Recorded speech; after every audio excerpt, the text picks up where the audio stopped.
ಗೆಳೆಯ ಪುನೀತ್ ಕೆರೆಹಳ್ಳಿ ಇವತ್ತು ನನ್ನ ಜೊತೆಗಿದ್ದಾರೆ. ಅವ್ರ ಜೊತೆ ಮಾತಾಡ್ತಾ ಹೋಗ್ತೀನಿ. ಪುನೀತ್, ಕಾರ್ಯಕ್ರಮಕ್ಕೆ ಸ್ವಾಗತ.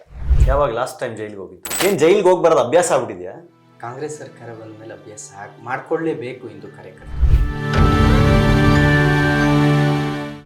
ನಮಸ್ಕಾರ, ಸ್ಪೀಡ್ ಪ್ಲಸ್ ಕರ್ನಾಟಕದ ವಿಶೇಷ ಕಾರ್ಯಕ್ರಮಕ್ಕೆ ಸ್ವಾಗತ. ನಾನು ನಿಮ್ಮ ಕಿರಿಕೀರ್ತಿ. ಇವತ್ತು ಕೆಲವರ ಕೆಂಗಣ್ಣಿಗೆ ಗುರಿಯಾಗಿದ್ದಾರೆ.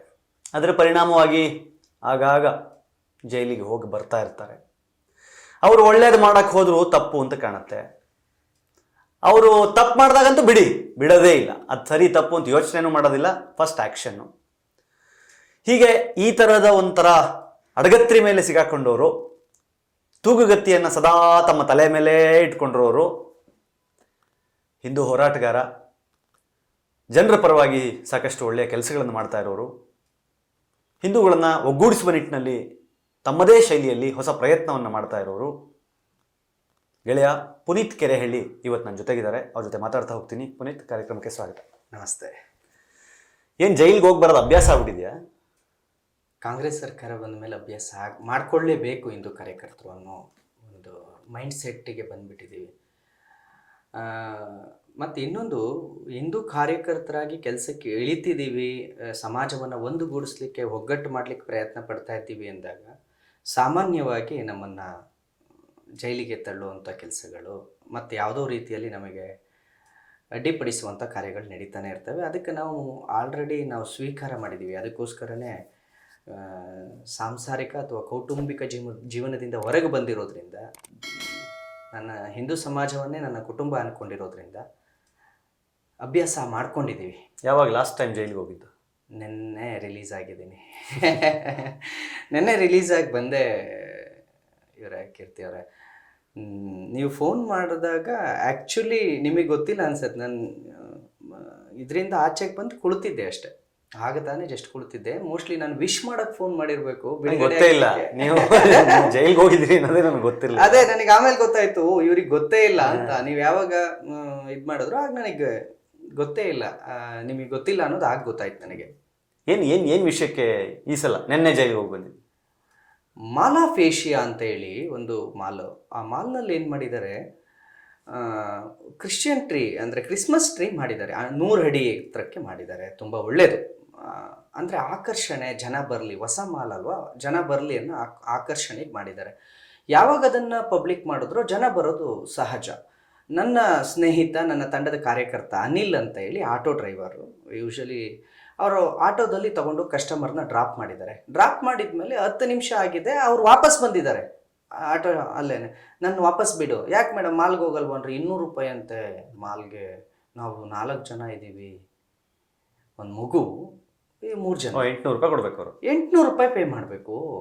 ನನಗೆ ಬೇಡ, ಸಂತೋಷದಿಂದ ಮಾಲನ್ನು ನೋಡಿಕೊಂಡು ಏನೋ ಒಂದು ಸಣ್ಣ ತಿಂಡಿ ತಿನ್ಕೊಂಡು ಬರೋಣ ಅಂತ ಹೋದಂಥ ಕುಟುಂಬಕ್ಕೆ ಆಗಲಿಲ್ಲ.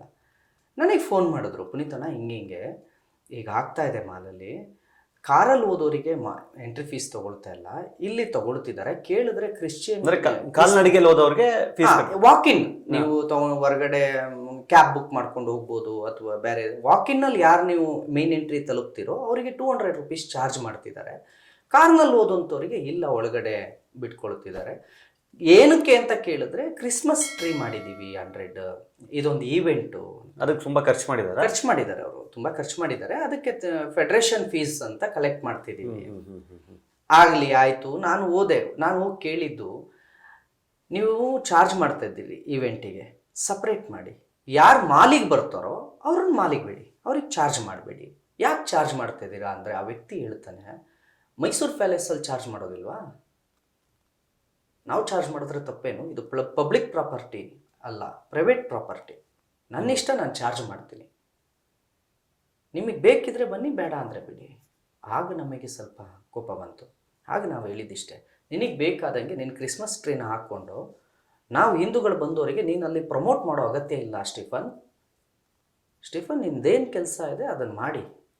ಜನ ಇದು ಪಬ್ಲಿಕ್ಕೋ ಪ್ರೈವೇಟೋ ಅನ್ನೋದನ್ನು BBMP ತೀರ್ಮಾನ ಮಾಡುತ್ತೆ. ನೀನು ಪರ್ಮಿಷನ್ ತೊಗೋಬೇಕಾದ್ರೆ ಪ್ರೈವೇಟ್ ಪ್ರಾಪರ್ಟಿನ ಪಬ್ಲಿಕ್ ಪ್ರಾಪರ್ಟಿಯಾಗಿ ಪರ್ಮಿಷನ್ ತೊಗೊಂಡಿರ್ತೀಯ. ಪಬ್ಲಿಕ್ ಬರ್ತಾರೆ ಇಲ್ಲಿಗೆ, ಕರೆಕ್ಟ್. ಅದು ಪ್ರಾಪರ್ಟಿ ನಾನು ಕೇಳ್ತಾ ಇಲ್ಲ, ಪ್ಲೇಸ್ ಪಬ್ಲಿಕ್ ಪ್ಲೇಸೇ. ಕೀರ್ತಿಯವರೇ, ಅದು ಪ್ರಾಪರ್ಟಿ ಪ್ರೈವೇಟ್ ಇರ್ಬೋದು, ಪ್ಲೇಸ್ ಪಬ್ಲಿಕ್ ಪ್ಲೇಸ್. ಕರೆಕ್ಟ್. ಅದು ಪಬ್ಲಿಕ್ ಪ್ಲೇಸ್, ಪಬ್ಲಿಕ್ ಬರ್ತಾರೆ ಅಲ್ಲಿಗೆ. ಅಲ್ಲಿ ಬಂದರೆ ಕೋರ್ಟ್ ಆರ್ಡರ್ ಪ್ರಕಾರ ಅವರು ಬಾತ್ರೂಮ್ಗಿರ್ಬೋದು, ವಾಶ್ರೂಮ್ಗಿರ್ಬೋದು, ಎಲ್ಲ ಕುಡಿಯೋ ನೀರಿಂದ ಹಿಡಿದು ಪ್ರತಿಯೊಂದು ಮೂಲಭೂತ ಸೌಕರ್ಯಗಳನ್ನ ಉಚಿತವಾಗಿ ಕೊಡಬೇಕು. ಅದಕ್ಕೆ ಅದನ್ನ ಪಬ್ಲಿಕ್ ಪ್ಲೇಸ್ ಅಂತ ಕರೆಯೋದು. ಪರ್ಚೇಸ್ ಮಾಡ್ದೇನೆ ಇರಲಿ, ಅವ್ರಿಗೆ ಬೇಕಾಗಿರ್ತಕ್ಕಂಥ ಮೂಲಭೂತ ಸೌಕರ್ಯವನ್ನ ಮಾಲ್ ಒದಗಿಸ್ಲೇಬೇಕು. ಇವ್ರಿಗೆ ಪರ್ಮಿಷನ್ ಇದೆಯಾ ಕ್ರಿಸ್ಮಸ್ ಟ್ರೀ ಮಾಡ್ಲಿಕ್ಕೆ? ಹೋಗ್ಲಿ, ಮಾಡಿದ್ದಾರೆ, ಅದನ್ನ ಸಪ್ರೇಟ್ ಇವೆಂಟ್ ಮಾಡಿ. ಬರ್ತಕ್ಕಂಥ ಹಿಂದೂಗಳಿಗೆ ಬಲವಂತವಾಗಿ ಕ್ರಿಸ್ಮಸ್ ಟ್ರೀನ ನೀವು ತೋರಿಸೋದಾದ್ರೆ, ನಾನು ಕೇಳಿದಿಷ್ಟೇ, ಅಯೋಧ್ಯೆ ರಾಮ ಮಂದಿರ ಓಪನ್ ಆಗುತ್ತಲ್ಲ, ಅದೇ ಥರ 100 ಅಡಿ ಕಟ್ಔಟನ್ನು ರಾಮ ಮಂದ್ ಹಾಕ್ತೀರಾ ಅಂತ ಕೇಳಿದ್ರೆ, ಹಾಕ್ಕೊಡಿ ಅಂತ ಕೇಳಿದ್ರೆ, ಅದಕ್ಕೆ ನಾವು ಅಲ್ಲ, ಇಷ್ಟೊತ್ತು ಇದು ನನ್ನ ಮಾಲು ಅಂತಿದ್ದವನು ಬಾಯಲ್ಲಿ ಬರುತ್ತೆ, ನನಗೆ ಗೊತ್ತಿಲ್ಲ. ಅದು ನೀವು ಅದನ್ನು ಶೇರ್ ಹೋಲ್ಡರ್ ಇದ್ದಾರೆ, ಅವ್ರನ್ನ ಕೇಳ್ಕೊಳ್ಳಿ. ಯಾವನೋ ಎಲ್ಲೋ ಕೂತ್ಕೊಂಡು ನನ್ನ ಬೆಂಗಳೂರಿನಲ್ಲಿ, ನಮ್ಮ ಕರ್ನಾಟಕದಲ್ಲಿ ಆತ ಶೇರ್ ಹಾಕಿ ಒಂದು ಮಾಲ್ ಮಾಡ್ತಾನೆ. ಇಲ್ಲಿ ಕನ್ನಡ ಬಳಸಲ್ಲ, ಇಲ್ಲಿ ನಮ್ಮ ಹಿಂದೂಗಳಿಗೆ ರಾಮನ್ ಕಟೌಟ್ ಹಾಕು ಅಂದ್ರೆ ಹಾಕಲ್ಲ. ಯಾವುದೋ ಕ್ರಿಸ್ಮಸ್ ಟ್ರೀನ ತಗೊಬಂದು ಹಾಕ್ತಾರೆ. ಇವರು ಹಾಕೊಳ್ಳಿ, ಅವ್ರ ಹಬ್ಬ ಅವ್ರು ಆಚರಿಸ್ಲಿ, ಜೊತೆಗೆ ನಮಿಗೂ ಕೂಡಿ ಬೆಲೆನ ನಮ್ಮ ಮೇಲೆ ಏರಿಕೆ ಮಾಡಬೇಡಿ, ನಮ್ಮನ್ನು ಸಪ್ರೇಟ್ ಆಗಿ ಬಿಡಿ ಅಂದ್ರೆ ಮಾಡಲ್ಲ. ಹೇಳ್ತಾನೆ ಆತ. ಎಷ್ಟು ದುರಂಕಾರದ ಮಾತು ಅಂದ್ರೆ, ನೀವು ಆ ವಿಡಿಯೋನ ಸಂಪೂರ್ಣ ಗಮನಿಸಿದ್ರೆ ಗೊತ್ತಾಗುತ್ತೆ ಕೀರ್ತಿಯವರೇ. ಆತ ಹೇಳ್ತಾನೆ, ನೋಡಪ್ಪ ಮಾಲಿಗೆ ಈ ಆಟೋದಲ್ಲಿ ಇವರೆಲ್ಲ ಬಂದ್ರೆ, ಗಾರ್ಮೆಂಟ್ಸ್ನವರು ಇವರೆಲ್ಲ ಬಂದ್ರೆ ಪರ್ಚೇಸ್ ಮಾಡೋದಿಲ್ವಂತೆ. ನನಗೆ ಬೇಕಾಗಿರೋದು ಬಿಸ್ನೆಸ್ ಮಾಡೋ ಅಂಥವ್ರು. ನಾನು ಅಲ್ಲಿ ಮಾಲಿಗೆ ಕೊಟ್ಟಿದ್ದೀನಿ ಜನಗಳನ್ನ, ಏನು ಮಾಲ್ನ ರೆಂಟ್ಗಳಿಗೆ ನಾನು ಕೊಟ್ಟಿದ್ದೀನಿ, ಅವ್ರಿಗೆ ಕಲೆಕ್ಷನ್ ಆಗಬೇಕು. ಮಾಲ್ ಕಟ್ಟಿರೋದು ನಾನು ಶೋ ತೋರ್ಸೋಕ್ಕಲ್ಲ, ಶೋ ತೋರ್ಸೋಕೆ ನಾವು ಮಾಲ್ ಕಟ್ಟಿಲ್ಲ. ಒಳಗಡೆ ಬರಬೇಕು ಅಂದರೆ 200 ರೂಪೀಸ್ ಕಟ್ಟಬೇಕು. ಕಾರಲ್ಲಿ ಬಂದವ್ರು ಪರ್ಚೇಸ್ ಮಾಡೇ ಮಾಡ್ತಾರೆ. ಅವರು ಇವ್ರ ಮೈಂಡ್ ಸೆಟ್ ಹೆಂಗೆ ಅಂದರೆ, ಐಷಾರಾಮಿ ಕಾರ್ಗಳಲ್ಲಿ ಬಂದವ್ರು ಪರ್ಚೇಸ್ ಮಾಡೇ ಮಾಡ್ತಾರೆ. ಇವ್ರು ವಾಕಲ್ಲಿ ಬರ್ತಾರಲ್ಲ, ಇವರೆಲ್ಲ ಬಡವರು, ಇವ್ರೇನು ಪರ್ಚೇಸ್ ಮಾಡಲ್ಲ, ಮಾಲ್ ನೋಡೋಕೆ ಬಂದಿರ್ತಾರೆ. ಕ್ರೌಡ್ ಕಂಟ್ರೋಲ್ ಮಾಡೋಕ್ಕೋಸ್ಕರ ನಾನು 200 ರೂಪಾಯಿ ಇಡ್ತೀನಿ ನಾನು ಅಂತಾನೆ. ನಾನು ಪ್ರತಿ ವಾರ ಇಡ್ತೀನಿ, ಏನಿವಾಗ ಅಂತಾನೆ. ಈ ದಬ್ಬಾಳಿಕೆ ದೌರ್ಜನ್ಯವನ್ನು ಪ್ರಶ್ನೆ ಮಾಡೋರು ಯಾರು? ನಾವಲ್ಲಿ ಕುಳಿತುಕೊಂಡು ಕೇಳಿದ್ದಿಷ್ಟೇ, ನೋಡಿ ಫ್ರೀ ಮಾಲ್ಗೆ ಹೋಗುವಂಥವ್ರಿಗೆ ಫ್ರೀ ಕೊಡಿ, ನಿಮ್ಮ ಕ್ರಿಸ್ಮಸ್ ಇವೆಂಟ್ನ ಸಪ್ರೇಟಾಗಿ ಮಾಡ್ಕೊಳ್ಳಿ, ಅದಕ್ಕೆ ನಿಮ್ಮ ಏನು ಖರ್ಚು ಮಾಡಿದಿರೋ ನೀವು ಫೆಡ್ರೇಷನ್ ಫೀಸ್ ಅಂತ ಚಾರ್ಜ್ ಮಾಡಿ, ಏನಾದ್ರು ಚಾರ್ಜ್ ಮಾಡಿ, ಅಷ್ಟೇ ಹೇಳಿದ್ದು. ಇನ್ನೂ ಕೇಳ್ತಾ ಇದ್ದೀವಿ. ಒಂದು ಶಾಲ್ ಹಾಕಿಲ್ಲ, ಒಂದು ಧಿಕ್ಕಾರಕ್ಕೆ ಹೋಗಿಲ್ಲ, ಒಂದು ಹೋರಾಟಕ್ಕೆ ಕರೆ ಕೊಟ್ಟಿಲ್ಲ. ನಾನು ಎಂಟ್ರಿ ಹೋಗಿ ಒಂದು ಟಿಕೆಟ್ ನಾನು ಬೈ ಮಾಡಿದ್ದೀನಿ 200. ನಾನು ಅದು ಸರಿನೋ ಸುಳ್ಳು ಅವ್ನು ಹೇಳ್ತಿರೋದು ಅಂತ ಕೇಳೋದಕ್ಕೆ ನಾನು 200 ಪೇ ಮಾಡಿ ಟಿಕೆಟ್ ಬೈ ಮಾಡಿದ್ದೀನಿ. ನನ್ನನ್ನು ಒಳಿಕೂ ಬಿಡ್ದಂಗೆ ಪೊಲೀಸವ್ರನ್ನ ಕರೆಸಿ ದೌರ್ಜನ್ಯ ಮಾಡಿ, ಪೊಲೀಸ್ನವ್ರಿಗೆ ಹೇಳ್ತಿದ್ದೀವಿ ಸರ್, ನೀವು ಕೇಳಬೇಕದನ್ನು. ಅಲ್ಲಿ ಏನಾದರೂ ಈಗ ಯಾವುದಾದ್ರು ಪ್ಲೇಸ್ನಲ್ಲಿ ತೊಂದರೆ ಆಗ್ತಿದೆ ಅಂದರೆ, ಯಾರಿಂದ ತೊಂದರೆ ಆಗ್ತಿದೆ ಅನ್ನೋದನ್ನು ಕೇಳೋದು ಬಿಟ್ಟು ಪೊಲೀಸ್ನವರು, ನೀವು ನಡೀರಿ ಇಲ್ಲಿಂದ, ನಿಮ್ದೇನಾದ್ರು ಇದ್ದರೆ ಮನವಿ ಕೊಡಿ. ಅವನು ರೇಟ್ ಜಾಸ್ತಿ ತೊಗೊಳ್ತಿದ್ದಾನೆ, ನಾನು ಮನವಿ ಕೊಡಬೇಕಾ? ಪ್ರಶ್ನೆ ಮಾಡಬೇಕಾ? ನಾಳೆದಿಂದ ತಗೊಳ್ಳಲ್ಲ, ಕ್ರಿಸ್ಮಸ್ ಮುಗಿದ್ರೆ ಅವ್ನು ತಗೊಳ್ಳಲ್ಲ, ಮನವಿ ಕೊಟ್ಟು ನಾನೇನು ಮಾಡಲಿ? ಅಲ್ಲಿ ತಗೊಳ್ತಿದ್ಯಾ, ತಪ್ಪು ಇದು ಅಂತ ನಾನು ಕೇಳಿದ್ರೆ, ಇವರು ಅವನನ್ನು ಏನಕ್ಕೆ ತಗೊಳ್ತಿದ್ದೀರಾ, ಏನಕ್ಕೆ ಚಾರ್ಜ್ ಮಾಡ್ತಿದ್ದೀರಾ, ಪಬ್ಲಿಕ್ಕಿಗೆ ಯಾಕೆ ತೊಂದರೆ ಕೊಡ್ತಿದ್ದೀರಾ, ಇಲ್ಲಿ ಪಬ್ಲಿಕ್ಕಿಗೆ ತೊಂದರೆ ಕೊಡೋದ್ರಿಂದ ಇಲ್ಲಿ ಹೊರಗಡೆ ಲಾಂಡ್ ಆರ್ಡರ್ ಪ್ರಾಬ್ಲಮ್ ಆಗುತ್ತೆ ಅಂತ ಆತನ ಕೇಳೋದು ಬಿಟ್ಟು ನನ್ನನ್ನು ಕರ್ಕೊಬಂದು ಸ್ಟೇಷನಲ್ಲಿ ಕೂರಿಸ್ಕೊಂಡು ಕರ್ಕೊಬರ್ತಾರೆ ಸ್ಟೀಫನ್ ಅವ್ರನ್ನ. ಅವ್ರು ಹೇಳ್ತಾರೆ, ಆಯಿತು ಸರ್ ಏನೋ ಆಗಿದೆ, ಏನು ಬೈದ್ರೇನ್ರಿ, ಏನಾರು ಏನಿಲ್ಲ ಸರ್ ಅಂತ ಅವರು ಹೇಳ್ತಾರೆ. ಮಾನ್ನೂರು ವಿಡಿಯೋ ಎಲ್ಲ ತೋರಿಸಿ ಆಯಿತು ಅಂತಾರೆ. ಕೊನೆಗೆ ಪೊಲೀಸ್ನವ್ರು ಅದು ಯಾವ ಹಣಕ್ಕೋ, ಅದು ಯಾವ ಅಧಿಕಾರಕ್ಕೆ ಆಮಿಷಕ್ಕೆ ಬಲಿಯಾದರೂ ಗೊತ್ತಿಲ್ಲ, ಅವರೇ ನಮ್ಮ ಮೇಲೆ 7 ಸೆಕ್ಷನ್ ಹಾಕ್ತಾರೆ. ನಾನು ಗುಂಪು ಸೇರಿಸಿದ್ದೀನಿ, ಜೀವ ಬೆದರಿಕೆ ಹಾಕಿದ್ದೀನಿ. ನಾವು ವಿಡಿಯೋ ಹಿಡ್ಕೊಂಡಿರಲಿಲ್ಲ ಅಂದಿದ್ರೆ ಇನ್ನೆಷ್ಟು ಸೆಕ್ಷನ್ ಹಾಕಿರೋರು. ನನ್ನ ಹತ್ರ ವಿಡಿಯೋ ಇದೆ ಆರಂಭದಿಂದ ಕೊನೆವರೆಗೂ. ಅಕಸ್ಮಾತ್ ನಾವು ವಿಡಿಯೋ ಇಟ್ಕೊಂಡಿಲ್ಲ ಅಂದಿದ್ರೆ ಇನ್ನೇನೇನು ಸೆಕ್ಷನ್ ಹಾಕ್ತಿದ್ರು, 307 ಹಾಕ್ಬಿಡೋರ ಅಂತ 7 ಸೆಕ್ಷನ್ ಹಾಕಿ ಜೈಲಿಗೆ ಕಳಿಸ್ತಾರೆ. ಅವತ್ತೇ ಮೆಡಿಕಲಿಗೆ ಕರ್ಕೊಂಡು ಹೋಗ್ತಾರೆ. ಮೆಡಿಕಲಲ್ಲಿ ನಾನು ಎಂಥ ವ್ಯವಸ್ಥೆಗೆ ಬಂದು ತಲುಪಿದ್ದೀವಿ ಅಂದರೆ, ಪೊಲೀಸ್ನವ್ರು ಹೇಳಿದ ರೀತಿ ಡಾಕ್ಟ್ರ್ ಬರೆದು ಕೊಡ್ತಾರೆ. ಕೀರ್ತಿಯವರು ಎಷ್ಟು ಬೇಸರದ ಸಂಗತಿ ಅಂತ ಅಂದರೆ, ಅವತ್ತು ಏಕಾದಶಿ, ನಾವು ಊಟ ಮಾಡಿಲ್ಲ, ಉಪವಾಸದಲ್ಲಿದ್ದೀವಿ. ಮೆಡಿಕಲ್ಲಿಗೆ ಕರ್ಕೊಂಡೋಗಿದ್ದಾರೆ. ನನ್ನ BP ಮತ್ತು ಶುಗರ್ ಲೆವೆಲ್ ಕಮ್ಮಿ ಇದೆ, ಚೆಕ್ ಮಾಡೋಂಗಿಲ್ಲ, ಮೆಡಿಕಲ್ ಬರೆಯೋಂಗಿಲ್ಲ, ಸುಮ್ಮನೆ ಹಂಗೆ ಮಾಡಿ ಕಳಿಸ್ತಾರೆ. ಎಲ್ಲಿಗೆ ಬಂದಿದೆ ವ್ಯವಸ್ಥೆ?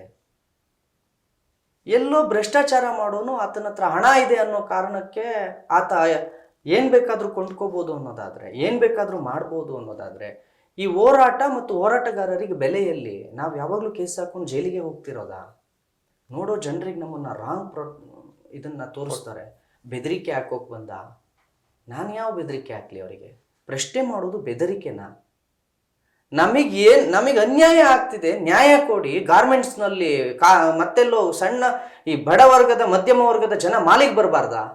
ನೀವು ಐಷಾರಾಮಿ ಮಾಡಿ ಐಷಾರಾಮಿ ಇಟ್ಕೊಳ್ತೀರಿ, ಚೆನ್ನಾಗಿ ದೊಡ್ಡದು ಮಾಡ್ಕೊಳ್ತೀರಿ, ಮಾಲ್ ಎಂಟ್ರಿ ಇಟ್ಕೊಂಡಿರ್ತೀರಿ, ಎಲ್ಲರ ಹತ್ರ ದುಡ್ಡು ತಗೊಳ್ತೀರಿ. ಅಕಸ್ಮಾತ್ ಒಬ್ಬ ಬಡವ ಬಂದು ಮಾಲ್ ನೋಡ್ಕೊಂಡು ಹೋದ್ರೆ ನಿಮ್ಗೇನು?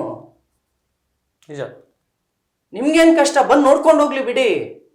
ಇವತ್ತು ಬೆಂಗಳೂರಿನಲ್ಲಿರೋ ಎಲ್ಲ ಮಾಲ್ಗಳು ಕೂಡ ಕ್ರಿಸ್ಮಸ್ನ ಸೆಲೆಬ್ರೇಟ್ ಮಾಡ್ದಂಗೆ ಒಂದು ಹಿಂದೂಗಳ ಹಬ್ಬವನ್ನು ಸೆಲೆಬ್ರೇಟ್ ಮಾಡ್ತಾರೆ ಅಷ್ಟು ಜೋರಾಗಿ. ನಮಗಿದು ಬೇಸರ ಅನ್ಸೋದಿಲ್ವಾ? ನಾನು ಕೇಳ್ತಿರೋದು ಇಷ್ಟೇ. ನಾನು ಪ್ರತಿ ವರ್ಷ ಹೋಗ್ತಿಲ್ಲ. ಈ ವರ್ಷ ಅಯೋಧ್ಯೆ ಮತ್ತೆ ಅದ್ಭುತವಾಗಿ ಮತ್ತೆ ನಿರ್ಮಾಣಗೊಂಡಿದೆ. ಆ ಅಯೋಧ್ಯೆ ನಿರ್ಮಾಣವಾಗಿದೆ. ನೀವು ಈಗ ಹೇಗೆ ಕ್ರಿಸ್ಮಸ್ನ ಪ್ರಮೋಟ್ ಮಾಡಿದ್ರಲ್ಲ, ಎಷ್ಟೋ ಜನ ಕ್ರಿಸ್ಮಸ್ ಅಂತಾನೆ ಗೊತ್ತಿರಲ್ಲ, ಅಲ್ಲಿ ಹೋಗ್ತಾರೆ, ಟ್ರೀ ನೋಡ್ಬಿಟ್ಟು ಕ್ರಿಸ್ಮಸ್ ಅಂತ ಒಂದು ಸೆಲ್ಫಿ ತಗೊಳ್ತಾರೆ. ಒಬ್ಬ ಹಿಂದೂನು ಕೂಡ ಕ್ರಿಸ್ಮಸ್ ಟ್ರೀ ಹತ್ರ ನಿಂತ್ಕೊಂಡು ಸೆಲ್ಫಿ ತೆಗೆದು ಮೊಬೈಲಲ್ಲಿ ಹಾಕ್ತಾನೆ. ಹಾಗೆ ಅಯೋಧ್ಯೆ ರಾಮ ಮಂದಿರ ಮತ್ತೆ ಪುನರ್ನಿರ್ಮಾಣವಾಗಿದೆ ಅನ್ನೋ ಆ ಇದ್ರಲ್ಲಿ ನೀವು ಒಂದು 100 ಅಡಿ ಕಟ್ಔಟ್ ರಾಮಂದು ಹಾಕಿ ಬಂದ್ ಸೆಲ್ಫಿ ತಕ್ಕೊಳ್ಳಿ, ಜನ ಬರ್ಲಿ, ಒಂದ್ ಸೆಲ್ಫಿ ತಕ್ಕೊಳ್ಳಿ. ನೋಡಿ, ಆಗ ಕ್ರೈಸ್ತರು ಬರ್ತಾರೆ, ಸೆಲ್ಫಿ ತಗೊಳ್ತಾರೆ. ನಾವಾಗ ನೋಡಪ್ಪ ಅಂತ ಹೇಳ್ಬೋದು. ನೀವು ಹಂಗೆ ಮಾಡಲ್ಲ. ನಿಮಗೆ ಯಾವ್ದು ಬೇಕೋ ಅದನ್ನ ಮಾಡ್ತೀರಿ. ಕೇಳಿದ್ರೆ ಎಲ್ಲ ಮುಗಿದು ಮುಂದುವರೆದು ಕೇಳಿದ್ರೆ ಯಾರೋ ನಮ್ಗೆ ಗೊತ್ತಿಲ್ಲ, ಶೇರ್ ಹೋಲ್ಡ್ರು ಕೇಳ್ಕೊಳ್ಳಿ ಅಂತಾರೆ. ನಾನು ಶೇರ್ ಹೋಲ್ಡ್ರ್ ಹತ್ರ ಹೋಗ್ಲಾ? ಶೇರ್ ಹೋಲ್ಡ್ರ್ ಎಲ್ಲಿ ಕುಂತಿದ್ದಾನೋ ಯಾರೋ ನಮಗೇನು ಗೊತ್ತಿರುತ್ತೆ. ಈ ಪ್ರಕರಣದಲ್ಲಿ ಜೈಲಿಗೆ ಹೋಗಿ ಬಂದ್ವಿ. Beat plus Karnataka.